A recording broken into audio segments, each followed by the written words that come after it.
Whether you're a builder, explorer, or redstone enthusiast, honey has a myriad of uses that can take your experience to the next level, such as eliminating fall damage, making elevators, piston and slime contraptions getting smaller, or even trapping mobs, or even your friends. Hehe. And let's not forget about these good old candles. Everybody loved whenever we got these, and I still do, but yet I've still not done anything with them yet. I gotta do something. There are many different ways of farming honey and wax for candles or honey blocks. One of which is by farming manually with just shears and letting them free roam or having them cooped up in a building, or you could even do it manually.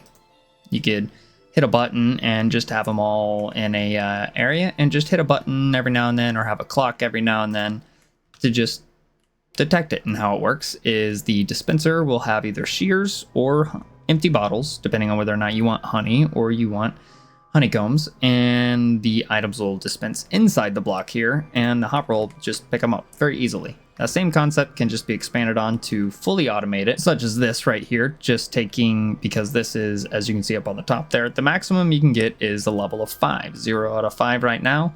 So we just want to count 1, 2, 3, 4, 5, and that'll dispense this through powering this block right here, and bada boom, bada bing, you've got that. That's where most people stop though.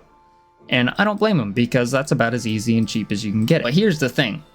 Redstone is laggy, and I'm always trying to cut down on the amount of redstone that I'm using, because especially if you're going to build something like this to a massive scale to get a lot of honey or even a lot of honeycomb, that's going to be a lot of redstone dust that's updating each and every time these are filling and dispensing. So to reduce that, I've kind of thrown a few things together. This is kind of a mashup of a few different concepts from a few different people, so I'm not going to claim any design on this one. The next one I will though. But this one, it's just using pretty much the same concept as Ilmango's shulker box loader tileable. We have a source that is being read. This book is in slot 4, so it's going to give a power level 4. And this is going to read all the way up to power level 5, but this dust isn't going to update until this one reaches power level 5. The observer will detect this, power the trapdoor. That'll detect the trapdoor, which will power this. And because of quasi-connectivity, imagine this is just a door. Imagine the dropper and then dispenser is just a door. So you're just powering in the top space of that dropper door and allowing it to quasi-power. And you can tile those like that. This isn't the maximum efficiency that you can get, though, with tiling them like this, because you still have 2 sides that bees can be on. So I've taken that upon myself to make this little design that has 4 hives with 1 azalea leaf underneath it, and it fits in a fairly compact spot. This is just pushing the maximum sort of efficiency that you can get out of it, because rather than having to have more of these azalea leaves, you can just have the 1 and you can kind of save a little bit of space. It's not much though, especially whenever you start scaling, because it does have a limited rate of return in that manner. But you can scale this up pretty easily to, well, have like 16 in a manner that if you don't want to have it looking pretty, it can be saving quite a lot of space and using quite a few redstone dust.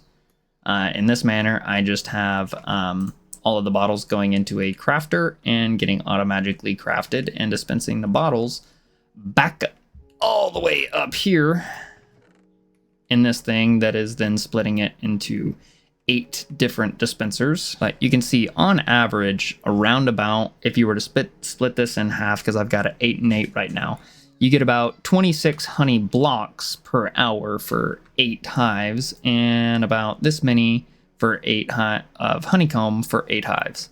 Now you can double this if you were to use the full 16, obviously. So double that, and as well as double this. So nearly a stack of honey blocks per hour, and nearly a stack of honeycombs per hour as well. And I've also hooked up the side for the shears to just, anytime this goes empty, it'll automatically craft another shear in there, and anytime this goes empty, it'll automatically craft some more blocks down in there. So with this, you can pretty much rest assured that you'll never have to craft shears in this manner, and you'll never have to worry about bottles coming out. Now, there is the slim chance that you do get a couple of items to spit out and go a little bit wild every now and then and just spit on the floor, but I mean, out of all of this, I had like 3 honeycombs sitting on the floor, and I didn't even see any bottles going on the floor. So it's so slim that you really don't even need to worry about it, especially with this quantity of bottles, you know.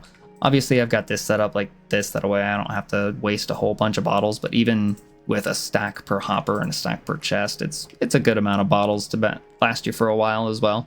So another thing I too is you can also check this top one and just see if it's getting low and comparing it to this. If this is empty, then there should be 4 in here, and well, if there's 1 in there, then 3, and so on. So if those don't line up, then, well, maybe you lost one. So finally, I encourage you to take some of the designs that I've shown you here, and even the schematics that I'll be linking down below. I'll even leave a world download where this farm is built in down below, so that you can experiment around with your own and kind of make your own creations and with the community, and just make sure that you subscribe so that you can learn some more tips and tricks and more farms that you can build. Anyways, thanks for watching, leave a like, and happy crafting.